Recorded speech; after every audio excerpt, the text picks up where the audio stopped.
Un mauvais départ. Les Mystérieuses Cités d'Or, une des séries de mon enfance sortie en 1982. Non, c'est pas ce que vous croyez.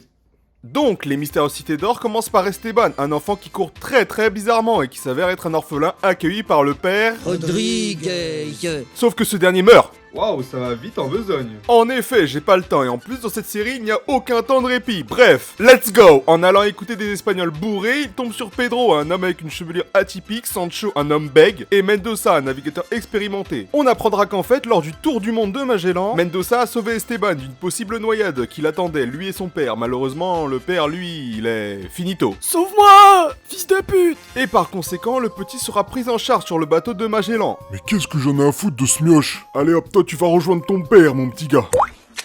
Bref, dans tous les cas, c'est pas très utile. Mendoza propose donc à Esteban de l'accompagner pour aller chercher les Mystérieuses Cités d'Or. Mais en fait, c'est juste parce qu'il a son médaillon. Sacré bâtard. Ce dernier accepte et la troupe part donc du port de Barcelone pour se rendre à Lima. Pour faire bref, dans le bateau, Esteban fait la rencontre d'une jeune fille nommée Zia, qui s'avère être une des dernières Incas, capable de lire l'écriture de son peuple. Après quelques minutes à se parler, Maintenant, je suis là pour te protéger et on ne se quitte plus.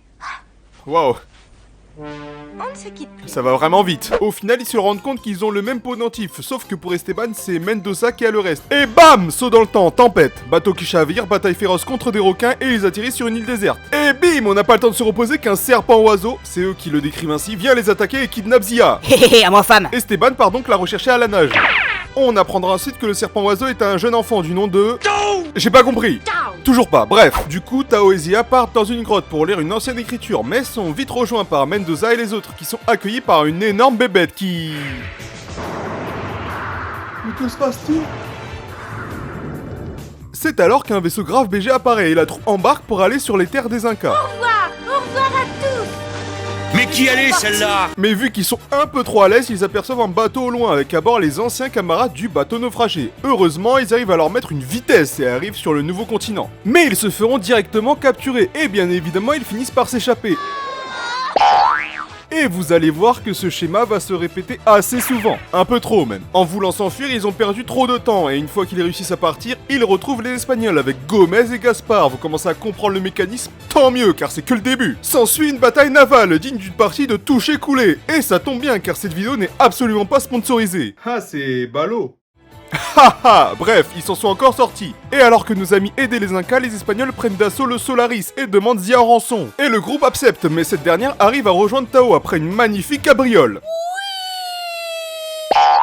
Et boum, il faut exploser le bateau et ils s'en sortent indemnes car vida loca. Et oui, rien que ça. Donc ensuite, ils souhaitent aller au sud, mais comme par hasard, un con d'Espagnol a construit un fort en plein milieu. Et nos amis vont donc s'infiltrer dans le fort, mais ils vont vite se faire cramer. Coucou. Tu veux voir ma bite? Bref, ils trouvent l'homme qui cherche et... Demi-tour, slide. A l'aide d'une sorte d'énigme nulle, le groupe invoque Kusharaka qui fait fondre le pilier de glace. Et finalement, ils partent en laissant le vieux crever dans son temple. Bande de fils de pute. Malheureusement, ils sont séparés à cause des éboulements. Ils ont même failli mourir, mais tranquille. Tout se passe bien. On a failli mourir. Les enfants trouvent et arrivent au village de Zia, mais waouh, t'es choqué, les Espagnols sont là aussi. Et alors qu'ils étaient enfermés, bam, une âme redoutable vient les sauver, le jet de cailloux. Ils partent donc en direction du vieux pic pour voir un dénommé Kraka, et il se passe 2-3 sous-intrigues qu'on va sauter car on en a marre. Par conséquent, ils arrivent au vieux pic et rencontrent Kraka, mais en fait, il faut qu'ils aillent au Machu Picchu pour rencontrer un autre vieux qui s'appelle Mayuka. Une fois là-bas, ils parlent seulement du père d'Esteban, mais on s'en fout, donc boum, ils retournent au vieux pic, et on a encore une petite guéguerre avec les soldats espagnols de Gomez, et des petites bonbons avec laquelle ils finissent encore une fois par les semer. Et... oh. Ils repartent en direction des cités d'or, et bim, allez, on a des roues géants en peau d'ours qui viennent les attaquer. En chemin, ils vont tomber sur une jeune fille avec des couettes qui s'appelle Lana et qui vient d'un village nommé Totetel...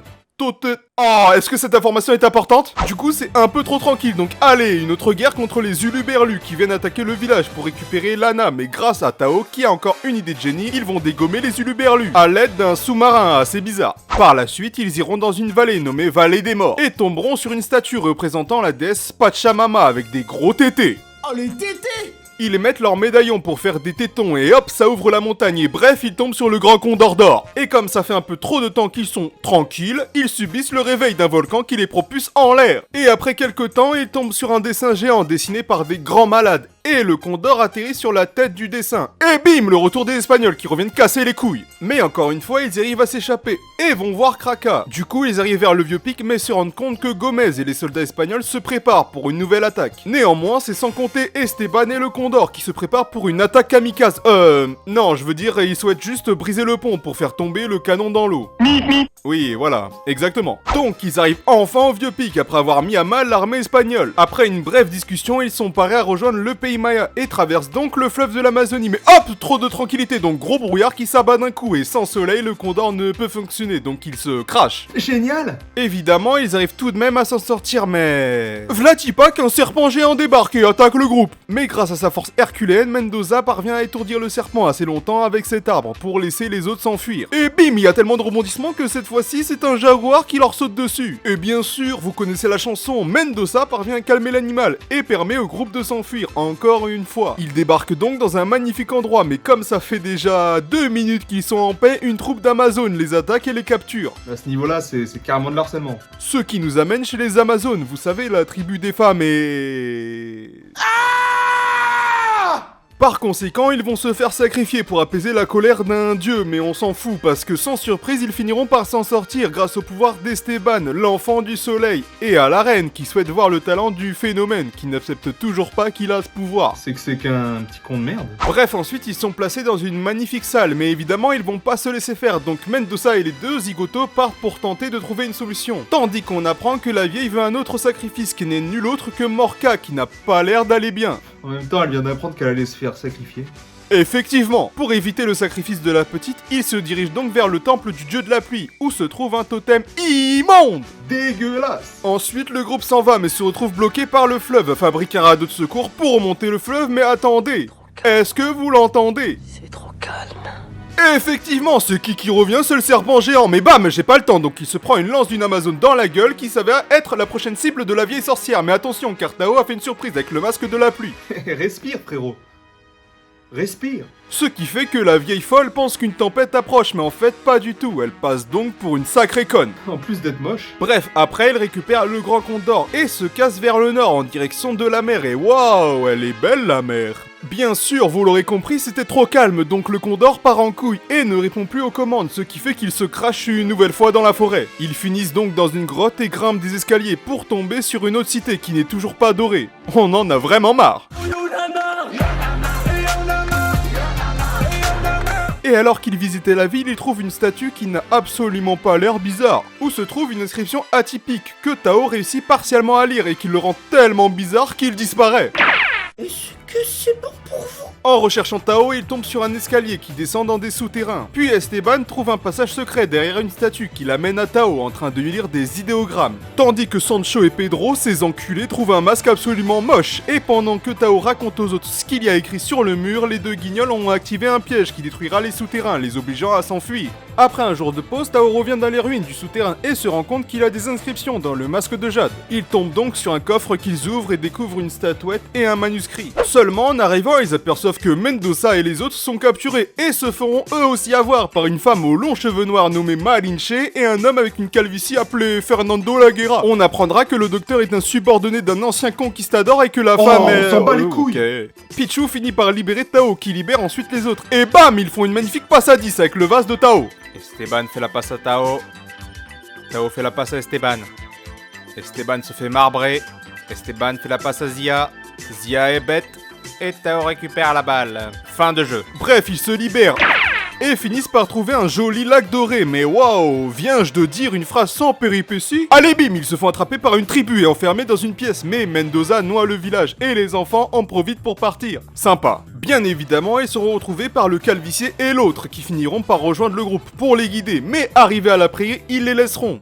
Mais en fait, cette prairie n'est pas une prairie, mais bien un marécage, et c'est pour cela que les oiseaux d'avant ont préféré les laisser. Waouh, on s'en bat toujours les couilles. C'est totalement réel. Bref, comme c'était beaucoup trop calme, eh bien un alligator vient les attaquer, puis un autre, puis finalement ils se sont fait encercler. Tels les super-héros qu'ils sont, ils battent les alligators et tombent sur une énième statue trop moche. Bonjour, je suis la statue trop moche. Ils tombent sur un village avec une autre statue serpent-oiseau bizarre qui, au final, servira de repère. Encore une fois, il y a Fernando et Malinche qui kidnappent kidnappe Zia. Et Esteban fait un marché pour la récupérer en échange du pistolet, puis ensuite des munitions, puis de la lance, puis finalement des 3 enfants. Mais c'est complètement con.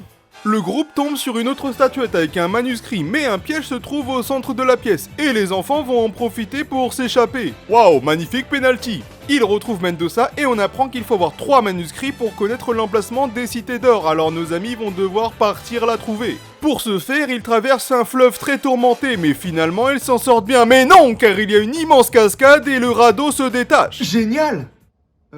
Non.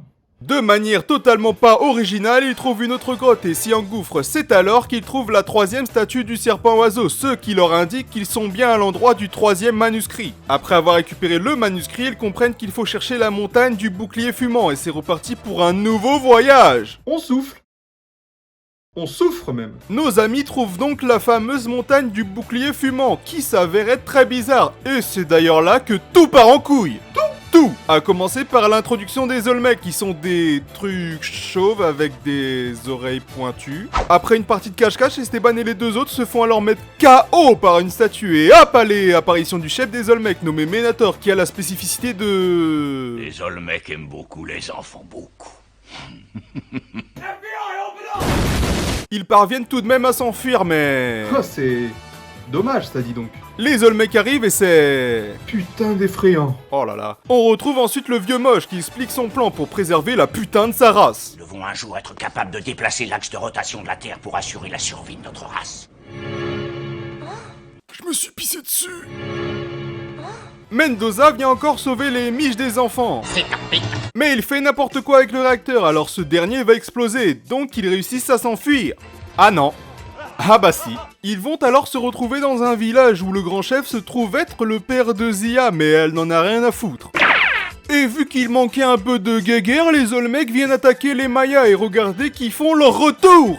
Et oui, Gomez et Gaspard. Ils vont alors faire une brève alliance avec les mioches pour récupérer le Condor, mais il n'y a pas de soleil. Ah bah non, il est là. Mais non! Mais hasard de dingue! À l'aide du Condor, ils vont chasser ces bouffons d'Olmec.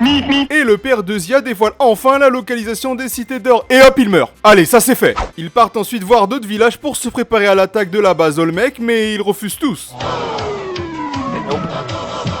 Mais en fait non, tous les villages viennent leur prêter main forte. Et pourquoi n'ont-ils pas accepté dès le début?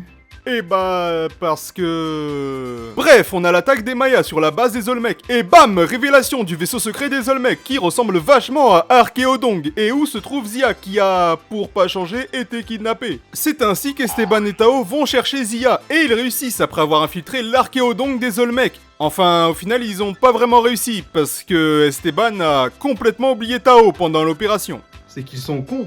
Esteban et Zia tombent ensuite sur le gardien de l'entrée des cités d'or. Je suis ton père. Oh, le spoil!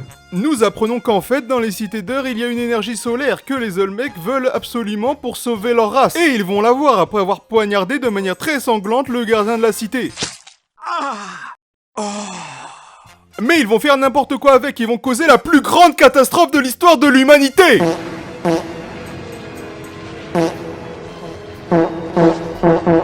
Par conséquent, il y a plein d'explosions, plein de jets de lave, plein de tremblements et c'est terriblement terrible.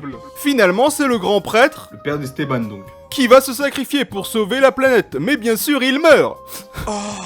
C'est tellement triste, on s'en bat les couilles. Finalement, les enfants partiront à la conquête des 6 autres cités d'or pour je ne sais quelle raison, et Mendoza, Pedro et Sancho, eux, retournent à la taverne du début. Et hop, plan de coucher de soleil avec le grand condor, et bim, la série est enfin finito. Enfin! Bref, la vidéo a déjà duré trop longtemps, donc je vais faire un enchaînement des points positifs et négatifs. Le plus grand point positif, le générique qui est un pur banger, mais que je mettrai pas pour des raisons assez compréhensibles. Autre point positif, c'est le petit documentaire à chaque fin d'épisode qui servait de culture générale. Sale menteur.